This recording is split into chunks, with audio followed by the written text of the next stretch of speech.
শবে বরাত উপলক্ষে কোনো সম্মিলিত ইবাদত প্রমাণিত না। যে আমাদের দেশে অনেকে আছে শবে বরাতের রাতে গোসল করে, মনে করে কি শবে বরাতের রাত এই লাইলাতুল বারাআতে শবে বরাতে যদি গোসল করে তাহলে এই গোসল পানি যখন শরীরের সাথে ঝরবে, পানি ঝরার সাথে সাথে তার সব গুনাহ ঝরে যাবে। এই রাত্রে বিশেষ নেকি মনে করে গোসল করা বিদআত।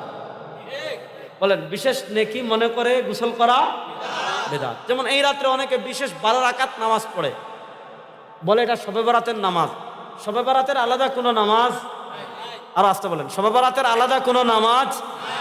আপনি যত ইচ্ছা নফল নামাজ পড়বেন। সালাতুল লাইলি মাসনা মাসনা মাসনা ফাসাইদান। ইমাম ইবনে হিব্বান রাহিমাহুল্লাহ সহিহ ইবনে হিব্বানে হাদিস এনেছেন। আল্লাহর নবী সাল্লাল্লাহু আলাইহি ওয়াসাল্লাম বলেন, সালাতুল লাইলি মাসনা মাসনা ফাসাইদান। আপনি এশার নামাজের পর 2 রাকাত 2 রাকাত 2 রাকাত 2 রাকাত করে যত ইচ্ছা নফল নামাজ পড়বেন, কোরআন তিলাওয়াত করবেন। আফজালুয যিকর